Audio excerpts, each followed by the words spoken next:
My name is Nathaniel Hill, and I will be presenting Gagne's 9 events of instruction. So just a brief overview of the presentation. We will be learning about the 9 events and the history of it. Next, we'll be going into further details of the 9 events and what each one means, followed by the conclusion, the resources and more information, and then a brief example that I've made up. So, what exactly are Gagne's events? In 1965, Robert Gagne wrote a book that proposed a list of events that address mental conditions for learning.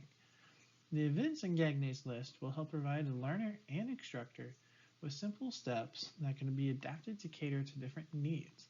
So in my presentation, you are able to click on the picture of Robert Gagne pictured to the right for more information. So what are Gagne's 9 events? Well, the 9 events start off with getting the attention of the student. Next, we'll be informing the student of said objectives.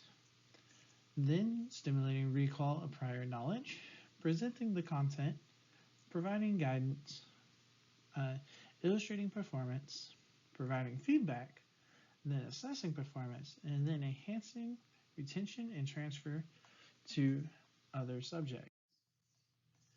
So first, capturing the reader's or the learner's attention. This step is mainly used to engage the thought process of the learner. There are several examples that can be applied to both classroom and professional.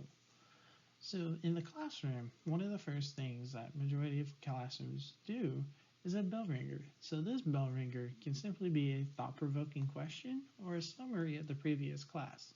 This is meant to help the students start getting more thought process activated as this class goes on. For a professional, usually just a quick question or an icebreaker can usually help the learners learn more about the presenter. Next is state the objectives. Listing the objectives is really important as it provides the learner more information about what will be presented. Stating the objectives can usually be done up forward and at the beginning, and they can be done in roughly an outline, overview, or a lesson path. Now, recalling previous knowledge helps make connections to the new information.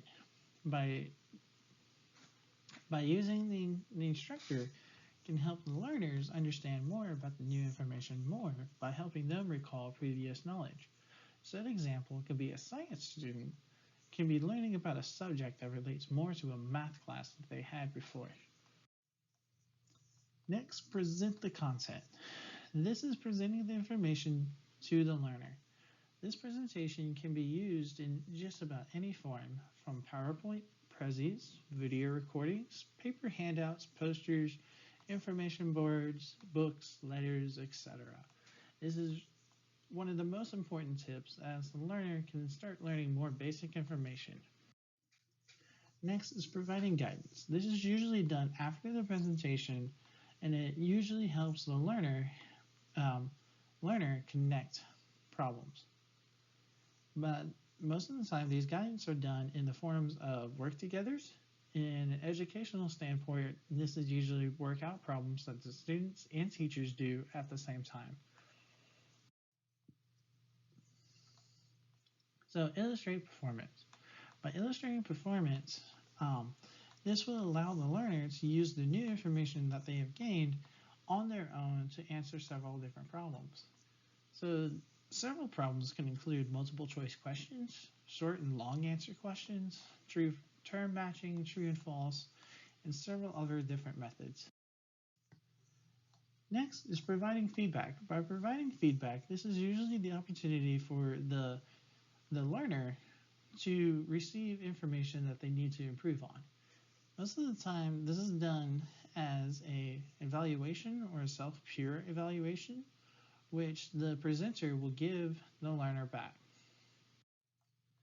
Next is assessing performance. Assessing the learner's current knowledge of the subject is extremely important, as this is able to state the learner and the presenter what level of information and content they know.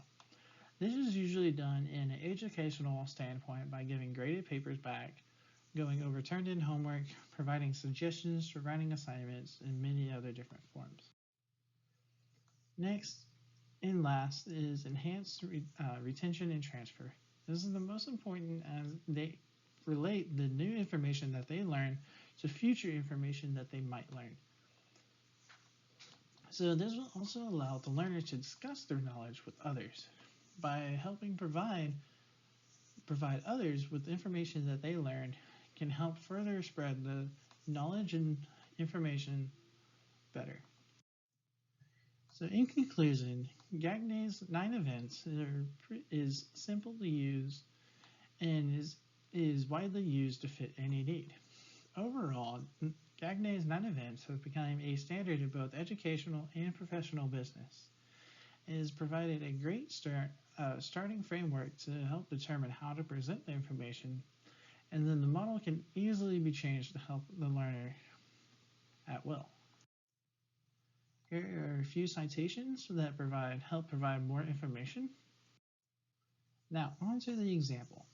So the example that I've used here is using a high school physics class, learn more about friction force in a moving object. So here they would watch a presentation about how it relates to cars and how friction force information is processed and done. So by gaining attention, the first question I would ask would be, how do you think friction can affect your everyday life? This will help the students relate both the new information to old information. Next would be stating the objective. And this will help provide the students with an overview of the subject and topics that would be taught. Next, we'll be relating to different subjects that would have been taught maybe a couple of weeks prior before learning friction. Next, I would be presenting the information about friction to these students. Now, this is going to be probably in the use of a presentation that I myself have made before, or has been pre-made for me. Then I would also include multiple videos and articles that would help relate to the subject. Next would be guidance. By guiding the students, I would help them learn several practice problems by working together to help learn the mathematics and the terms behind friction. And then with performance, I would be giving the students multiple problems to do at home or on their free time to help learn their knowledge on their own. Next, I would be returning the graded papers with corrected problems to help the students understand what kind of level they will be at.